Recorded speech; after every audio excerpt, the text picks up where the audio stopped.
Hello students, आज हम algae की एक एडवांस क्लास रोडोफाइसी के मेंबर पॉलीसाइफोनिया के बारे में पढ़ेंगे।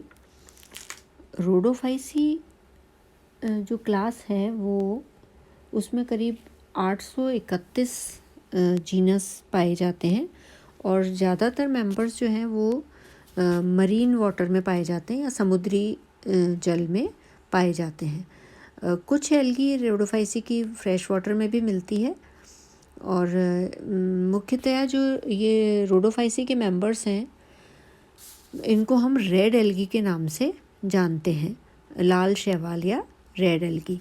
और इनका जो कलर है ये लाल रंग, इनमें जो पिगमेंट पाए जाते हैं उसमें मुख्यतया आर फाइकोइरेथ्रिन है और आर फाइकोसाइनिन है।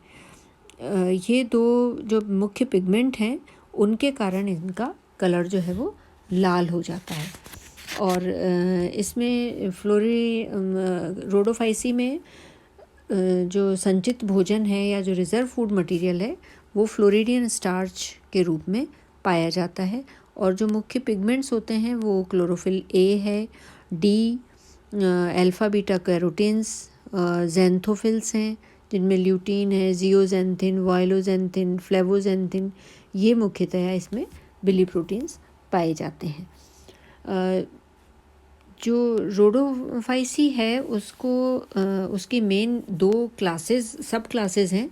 एक तो फ्लोरिडी सब क्लास है और दूसरी बैंगियोइडी क्लास है। और फ्लोरिडी क्लास में भी 6 ऑर्डर्स हैं जिनमें से एक ऑर्डर सिरेमियल्स है। तो अगर हम रोडोफाइसी के एक मुख्य जो शैवाल है, जो एल्गी है पॉलीसाइफोनिया, जो आपके कोर्स में है, उसके बारे में हम आज पढ़ेंगे। तो जो पॉलीसाइफोनिया है उसकी सिस्टमेटिक पोजीशन या जो वर्गीकृत स्थिति होती है वो इस तरीके से होती है कि क्लास इसकी रोडोफाइसी है, सब क्लास फ्लोरिडी है और फ्लोरिडी के ऑर्डर सिरेमियल्स का मेंबर है ये, एंड फैमिली इज़ रोडोमिलिएसी और जीनस इसका पॉलीसाइफोनिया है। और स्पीशीज़ इसकी लगभग 150 स्पीशीज़ इसकी पाई हैं, ज्ञात हैं, जो उसमें मरीन वाटर में पाई जाती हैं। उसमें से करीब 16 स्पीशीज़ इंडिया में मिलती हैं। उसमें से हम कोई एक स्पीशीज़ इस तरीके से पॉलीसाइफोनिया की प्लेटिकार्पा या पॉलीसाइफोनिया इलोंगेटा, पॉलीसाइफोनिया वेरीगेटा, इस तरीके की स्पीशीज़ इसकी मुख्यतया पाई जाती हैं। जैसा कि नाम से थोड़ा बहुत हमें आइडिया हो रहा है, पॉलीसाइफोनिया जो एल्गी है वो बहुत सारे साइफन्स, पॉली मतलब मैनी और साइफन्स मतलब ट्यूब्स या नली, तो बहुत सारी नलियों के मिलने से बना हुआ जो एक संरचना है, बहुत सारी ट्यूब लाइक स्ट्रक्चर जो पास पास में रहते हैं उनके मिलने से बना हुआ ये जो स्ट्रक्चर बनता है, उससे इसकी समानता होने के कारण इसका नाम पॉलीसाइफोनिया रखा गया। पॉलीसाइफोनिया की अकरेंस के बारे में, ये कहाँ पाया जाता है उसके बारे में अगर हम बात करें तो पॉलीसाइफोनिया, जैसे मैंने अभी बताया आपको कि ये एक बहुत बड़ा जीनस है, एक उच्च स्तर की एल्गी है, एल्गी के मेंबर्स में। और इसकी करीब 150 मरीन स्पीशीज़ पाई जाती हैं, जिसमें से ज़्यादातर स्पीशीज़ जो हैं वो मरीन रीजन में चट्टानों पे मिलती हैं। कुछ स्पीशीज़ एपिफिटिक भी होती हैं जो दूसरे पौधों पे पाई जाती हैं, दूसरे एल्गी पे एपिफाइट के रूप में मिलती हैं। और कुछ स्पीशीज़ इसकी सेमी पैरासाइट भी हो सकती हैं, मतलब कुछ पार्ट इसका पैरासिटिक रूप में लाइफ का निकले। तो ये जो प्लांट है जैसे एस्कोफिलम नोडोसम है, उसके ऊपर ये सेमी पैरासाइट के रूप में भी पाया जाता है। इंडिया में लगभग इसकी 16 स्पीशीज़ पाई जाती हैं, जो कि दक्षिणी और पश्चिमी किनारों पे जो हैं भारत के, वहाँ पे पाई जाती हैं। उनमें से कुछ मुख्य हैं पॉलीसाइफोनिया प्लेटिकार्पा, पॉलीसाइफोनिया अर्सियोलेटा, पॉलीसाइफोनिया वेरिगेटा। ये कुछ इसकी कॉमन स्पीशीज़ पाई जाती हैं। जो स्ट्रक्चर है, अब हम इसमें थैलस स्ट्रक्चर की बात करेंगे कि पॉलीसाइफोनिया का जो थैलस है वो फिलामेंटस होता है और फिलामेंटस जो इसके फिलामेंट्स हैं वो बार बार ब्रांच उसमें मतलब ब्रांचिंग बार बार होती रहती है। उससे ये एक बहुत अच्छा फैदरी लाइक का स्ट्रक्चर, ब्रांच्ड स्ट्रक्चर दिखाई देता है। ये कुछ इस तरीके से नेचर में हमें दिखाई देता है। हाईली ब्रांच्ड पॉलीसाइफोनिया का स्ट्रक्चर है।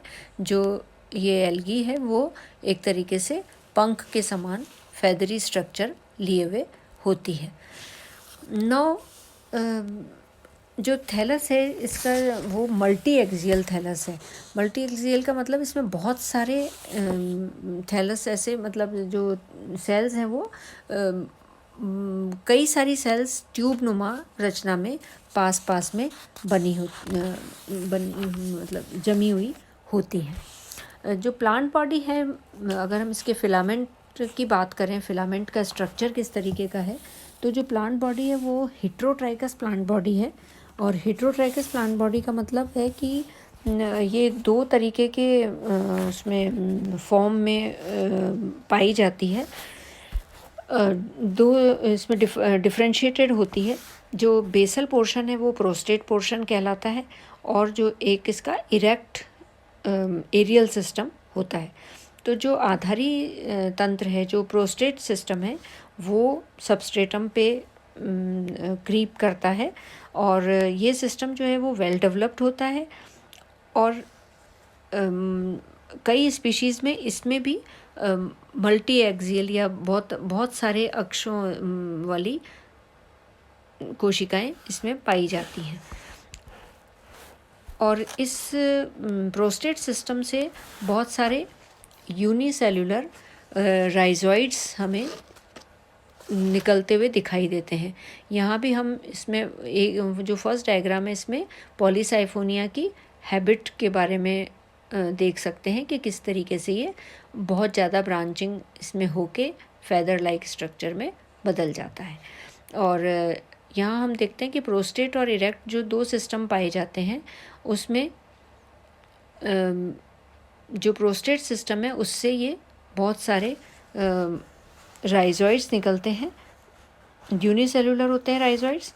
और इनके जो अंतिम सिरे होते हैं राइजोइड्स के वो ब्रांच्ड होते हैं और लोब नुमा स्ट्रक्चर में पाए जाते हैं, जिससे ये जो प्रोस्टेट ब्रांचेस हैं ये किसी भी सबस्ट्रेटम पे बहुत मजबूती से अपनी पकड़ बनाए रखती हैं। जबकि कुछ स्पीशीज़ में ये जो मल्टी एक्सियल प्रोस्टेट सिस्टम है वो नहीं पाया जाता और उसकी बजाय जो इरेक्ट सिस्टम की जो बेसल सेल्स होती हैं वही अटैचमेंट का कार्य कर लेती हैं। जो प्रोस्टेट सिस्टम है उससे बहुत सारी एरियल ब्रांचेस निकलती हैं और ये एरियल ब्रांचेस जो हैं जो इसमें एक मेन एक्सिस होता है और बाकी की लॉन्ग एरियल ब्रांचेस जो होती हैं वो उसमें एक तो सेंट्रल साइफन होता है, मतलब साइफन मतलब tube like structure, elongated cylindrical cells का एक सेंट्रल साइफन होता है जिसके चारों तरफ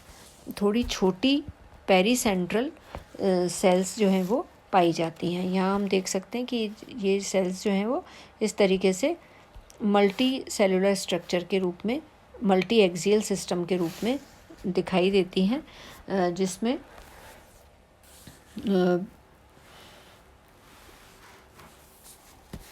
ये पेरीसेंट्रल सेल से जो सेंट्रल सिलेंडर है, सेंट्रल जो साइफन है, केंद्र का जो ट्यूब नुमा नली नुमा रचना है वो चारों तरफ से पेरीसेंट्रल सेल से या पेरीसेंट्रल साइफन से सराउंडेड रहती हैं, घिरी हुई रहती हैं।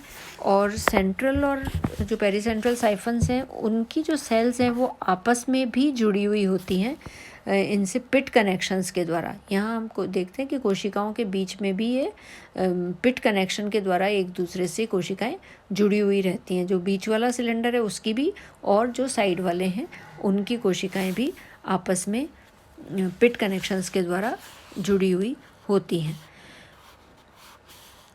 जो ओल्ड पोर्शन हो जाते हैं मेन एक्सिस के, वहाँ पे पेरिसेंट्रल सेल्स जो है वो कई बार उसमें और ज़्यादा कॉर्टिकेशन, मतलब और ज़्यादा आउटग्रोथ पाई जाती हैं, और ये इनके बाहर की तरफ और कुछ छोटी कॉर्टिकल सेल्स की रचना इनमें दिखाई देती है। यहाँ इसमें देख सकते हैं कि ये जो बीच में सेंट्रल साइफन है उसके चारों तरफ ये पेरिसेंट्रल साइफन है, और पेरिसेंट्रल साइफन जब थोड़ा मैच्योर हो जाता है, मतलब जब ये फिलामेंट थोड़े मैच्योर हो जाते हैं, तो इन पेरिसेंट्रल साइफन के चारों तरफ भी ये कॉर्टिकल सेल्स इस तरीके से पाई जाती हैं। जो मेन एक्सिस है उससे दो तरीके की ब्रांचेस निकलती हैं मेन एक्सिस से। एक तो होती है छोटी ब्रांचेस जिनको हम ट्राइकोब्लास्ट कहते हैं, जो निश्चित वृद्धि वाली होती हैं, उनको they are known as trichoblast, और ये एक लाइन में लगी हुई होती हैं, अरेंज रहती हैं, यूनिसीरिएट रो में ये अरेंज रहती हैं। ये जो ब्रांचेस होती हैं, जो लिमिटेड ग्रोथ की ब्रांचेस कहलाती हैं, ये मेन एक्सिस से निकलती हैं, या ये लॉन्ग ब्रांचेस पे स्पाइरल मैनर में लगी रहती हैं। ये एक लाइन में लगी, मतलब एक ही एक्सिस में होती हैं, एक ही सीध में, इसमें सेंट्रल और पेरिसेंट्रल साइफन नहीं होते, और ये यूनिएक्सियल ब्रांच के रूप में, यूनिएक्सियल अरेंजमेंट के रूप में ये पाई जाती हैं। इनकी जो कोशिकाएं होती हैं उनमें बहुत कम क्रोमेटोफोर्स पाए जाते हैं, और जो कुछ स्पीशीज़ में ये जो शॉर्ट ब्रांचेस होती हैं वो ऑटम सीज़न के आने पे झड़ जाती हैं। इन ब्रांचेस में जनरली प्लांट्स के, इसके पॉलीसाइफोनिया के मेल और फीमेल रिप्रोडक्टिव ऑर्गन्स डेवलप होते हैं। इसके अलावा जो दूसरी ब्रांचेस होती हैं उनको हम लॉन्ग ब्रांचेस कहते हैं, लॉन्ग लेटरल ब्रांचेस होती हैं, या वो असीमित वृद्धि वाली शाखाएं होती हैं।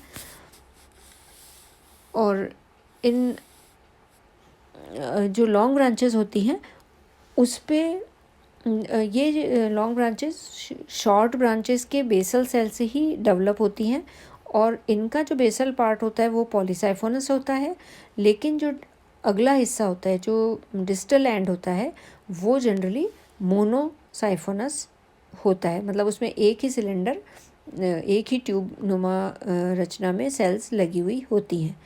ये अनलिमिटेड ग्रोथ की शाखाएं होती हैं, और इन पे कोई भी रिप्रोडक्टिव ऑर्गन्स डेवलप नहीं होते, और लेकिन इन कोशिकाओं के बीच में हमेशा पिट कनेक्शंस पाए जाते हैं। कोशिका की रचना के बारे में अगर हम बात करें पॉलीसाइफोनिया में सेल स्ट्रक्चर, तो जो सेंट्रल और पेरिसेंट्रल साइफन्स होते हैं, जो केंद्रीय और जो इसके चारों तरफ वाले साइफन्स हैं या ट्यूब्स हैं, they are made up of elongated cylindrical cells. इनकी जो सेल्स होती हैं वो इलोंगेटेड होती हैं, एंड सेल्स जो हैं वो यूनिन्यूक्लिएट होती हैं, और इसमें बहुत सारे क्रोमेटोफोर्स पाए जाते हैं जिनमें पायरिनॉइड्स जो हैं वो नहीं मिलते।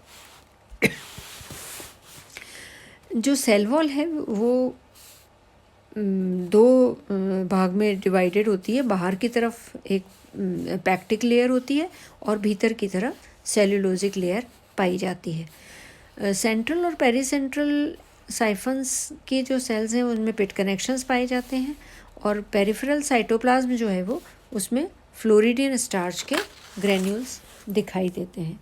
तो this is about polysiphonous nature of the thallus, जिसमें मल्टी एक्सियल सिस्टम पाया जाता है, और ये सेल्स जो हैं वो इलोंगेटेड सेल्स हैं जो आपस में ग्रुप में पूरा एक ट्यूब नुमा रचना बनाती हैं, इसलिए इस एल्गी का नाम पॉलीसाइफोनिया रखा है। नेक्स्ट लेक्चर में हम पॉलीसाइफोनिया में रिप्रोडक्शन के बारे में पढ़ेंगे।